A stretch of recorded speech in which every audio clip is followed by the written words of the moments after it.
Hi, and welcome to College Planning Untangled. I'm Kristen Clark with College Planning Untangled, the company. I've got Bobby Hood here with Bobby Hood Online Tutoring, and we are so excited because we also have Dr. Mia Kirby with us, and she is going to help us truly understand more about the LGBTQIA plus students and specifically how to help them look for colleges that they feel comfortable in and are a right fit for them. So Mia, thank you so much for joining us. Thank you for having me. Yeah. Bobby, what's new in your world these days?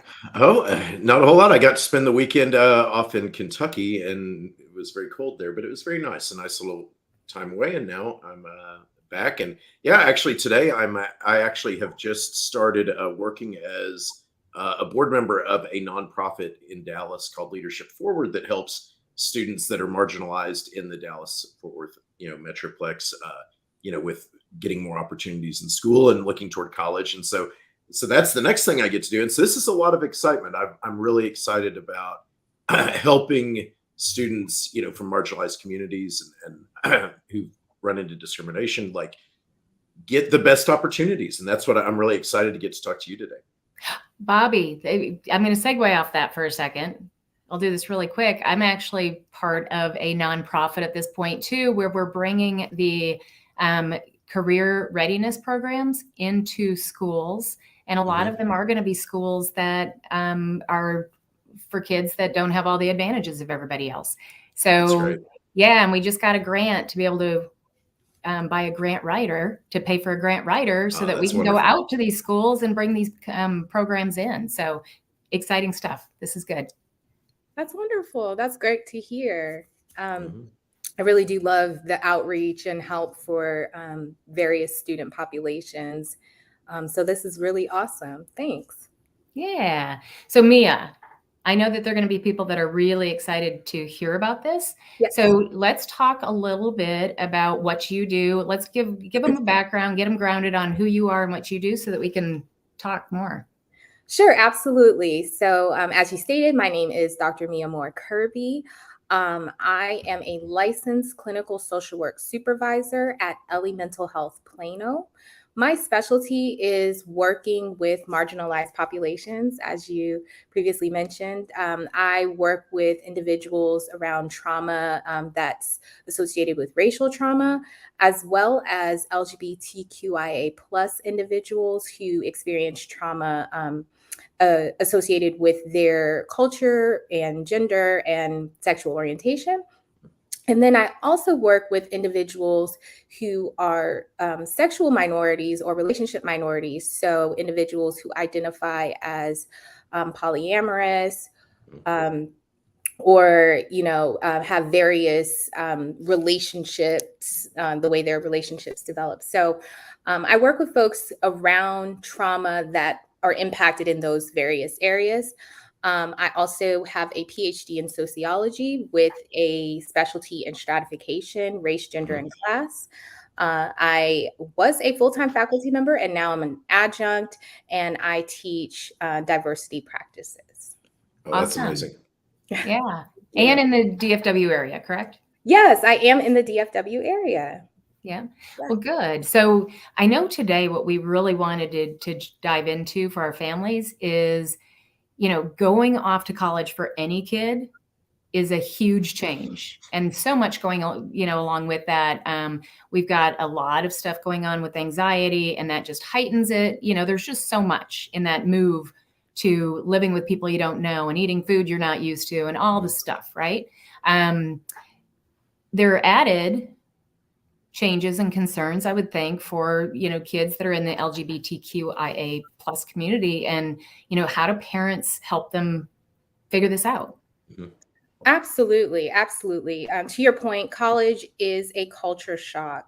There's a lot of differences that you experience. Many of our students come from smaller high schools and then go to really big colleges or vice versa. And there's just a lot of differences. There's people you have to get used to, classes, the community at large as well. So I think there are things that are specific to LGBT students when looking for colleges that they really have to focus in on, especially when it comes to mental health, because of the fact that the college age students' mental health in general can be an issue. One of the top, I guess, causes of death for our young people is suicide at the college age. And that's not just LGBT, that's all students. So we want to be mindful of the culture shock and the pressures and the things that impact them. But again, more so for LGBT students who are in a new environment that may not be as friendly. So yeah, and I can tell you, Mia, from experience, I've got a family member that is getting ready to go off to college next year in a really safe place because she grew up with a lot of these kids and they've accepted, her and she's a lesbian. And she, I kind of think about her parents and what they're thinking about, because now she is moving to another environment that quite honestly may not be as safe, right? Or a safe place, or she might not feel as safe. Absolutely. Some of our students may be coming from high schools that have clubs and organizations or supportive teachers, and you may not find that at every university. So I think that is one of the first things that you want to look at when you're looking for a college or university, is that there are supportive organizations on campus. Did you know that there are LGBTQIA sororities and fraternities? I did not know that. I Wow. didn't know it either. That is great to know. Sororities and fraternities. So maybe that's something your student might be interested in. There are also supportive groups, supportive mental health groups, as well as social organizations on various campuses.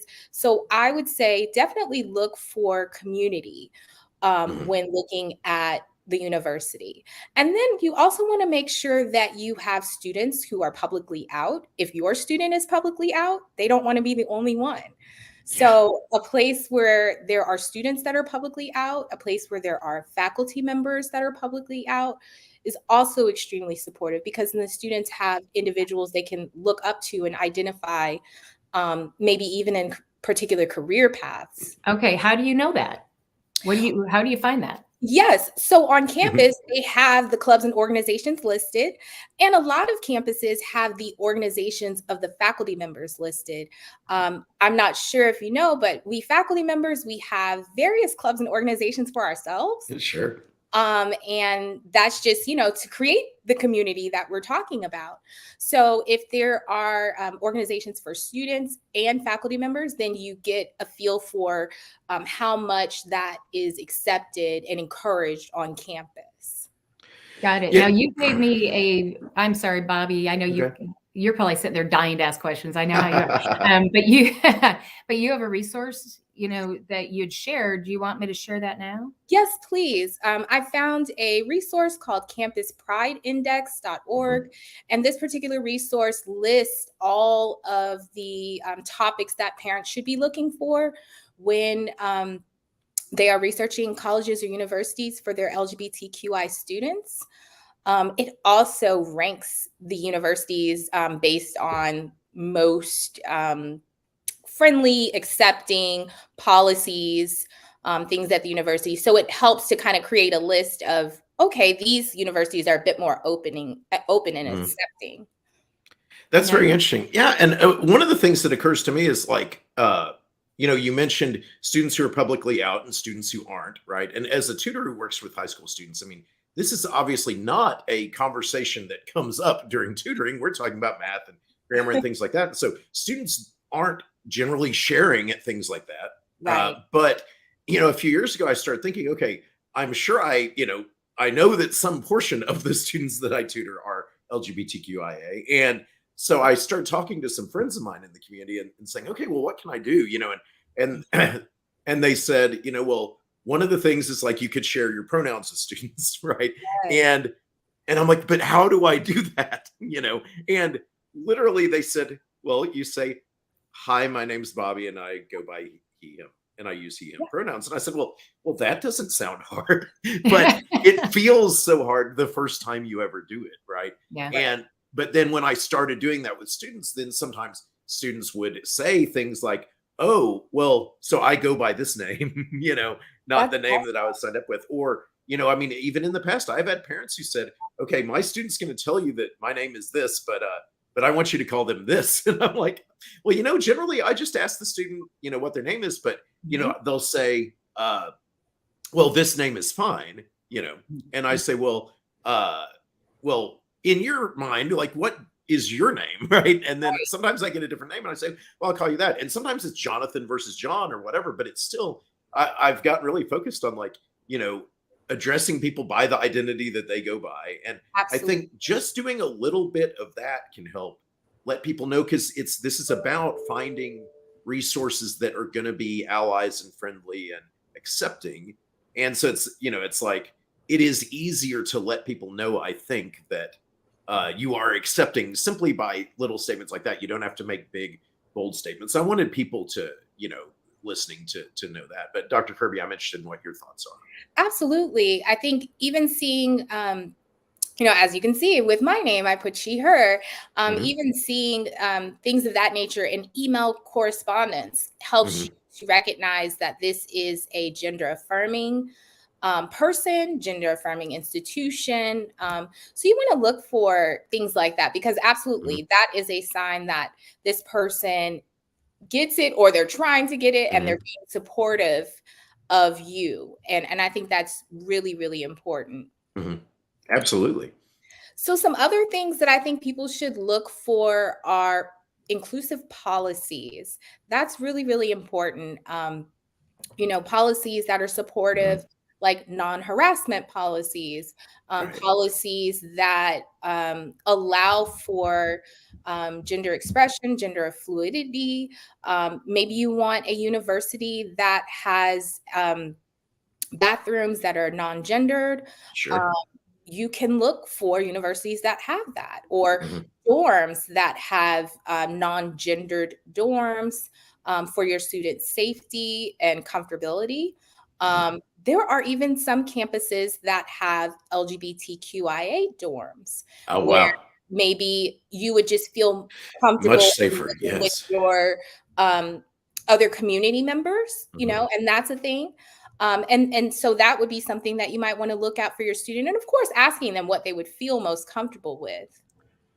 Well, absolutely. This actually makes me think of another thing, which is, a lot of times when we're helping students choose colleges, the default often is a student is just thinking, oh, I'm going to go here because a lot of people I know from high school went there, or I'm going to go here because my parents and uncles and grandparents all went there.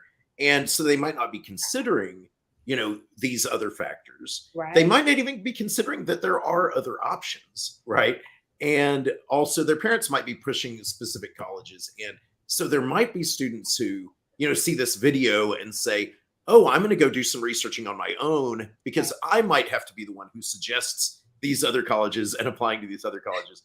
But, when you say to someone, hey, you can go somewhere that has a beach nearby, or you can go to somewhere that is in a different part of the country, like, people don't realize that sometimes, so I think this is really important to think about too. Well, and Bobby, I think that, you may have said that. Hi, Kirby, and thank you for that comment.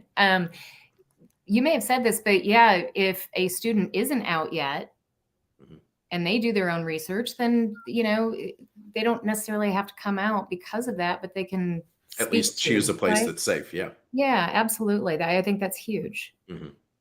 Yeah. I agree. I think so too. And to your point, I also think it's important to look at the community at large. So while the university could be very open and accepting, what if you move to a community that isn't? Some of our universities are in smaller spaces, smaller towns. The culture around the university and the town may not be accepting of LGBTQI students, because when we go to college, we don't just stay on campus, we venture out. And so you want to make sure that that community is also supportive, so your student is safe, not only on campus, but feeling safe and comfortable off campus. Well, and also, I mean, some states certainly are no longer, respecting healthcare rights for women and for gender affirming things and things like that. And so there are states that you might not want to live in. And it literally had not occurred to me in this moment that this affects college planning just as much as everything else. This has become a much bigger issue than it was, right? It absolutely Oh, does, gosh. because if the state policy is not affirming, not supportive, hateful in nature, or doing anything that could, prevent your student from being able to live freely and openly as themselves, you really want to think about that before sending them off.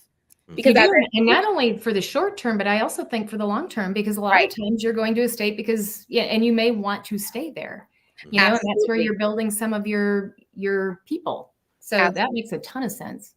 Absolutely. So that's really important. State policies along with university policies, and particularly if it's a public school, if the state policies impact the university's policies and education in the way they enact. Well, it is funny, with the basketball tournament going on right now. I saw a tweet last week, like Clemson lost in the first round when they were a first pick or something, and so people are like, "Oh, I'm no longer interested in this university or whatever." And you're like, okay, there's more than just the sports team and how they do, right? And you might be realizing, oh, there are lots more factors you need to consider than just how's their basketball team or how's their football team. Yeah, absolutely.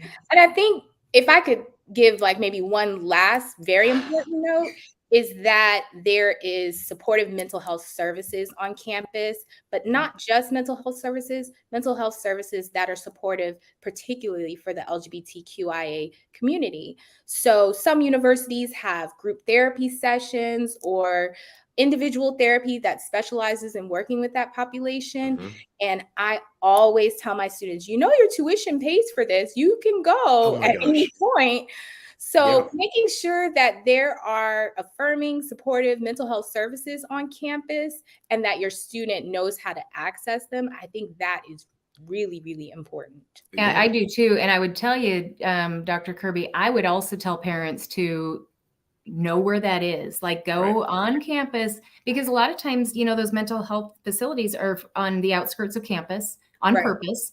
And letting them know where they truly are, because I think that helps, like with that little leap that you have to take. If you're thinking about going to see someone, if you can mentally see where it is, it helps, to just go, okay, I can go there. I know where it is. It's not as scary, but yeah. And how much capacity they have, because we know right now that a lot of kids are taking advantage of this, because we do have a lot of issues going on right now. So, do they have the capacity to handle it? And if not, getting your kids okay with coming to you to say, I need help, because you can get local resources or, other things if they just can't get in. Absolutely. The care on campuses sometimes is short term. And so the students will get referred out to local providers such as myself. And I am available virtually too, so I can see students all over the state. But yes, I think it's really important for parents to not only identify what's available on campus, but what resources the students can go to off campus. You can find out, with your insurance provider, but it's really great to have that in place, especially if your student is going to be far away from you, so that you can coordinate for them. Absolutely. Well, Dr. Kirby, let people know. I'm sorry. Yeah, let people know where they can get in touch with you. And Kristen, I'm sorry, whatever you. I was just, before you do that, Mia, I want to let anybody know that's watching, if you have questions for Mia, guys, chime into the chat. And Mia, yeah, if you want to let them know how to get in touch with you privately as well. Yes. So you can reach me at the LE Mental Health Plano location, and the website is on the ticker. You can also find me, Dr. Mia Moore Kirby, on Psychology Today, and I am currently accepting virtual clients. Do you work primarily with teenagers, or do you work with people of all ages, or what? Yes. So I kind of specialize with the 16 to 25 population, but I do work with people of all ages. Very interesting. Okay. Well, thank you so much. This has been absolutely amazing, and I hope we can do this again. Thank you. All right. Bye, guys. Bye-bye. Bye.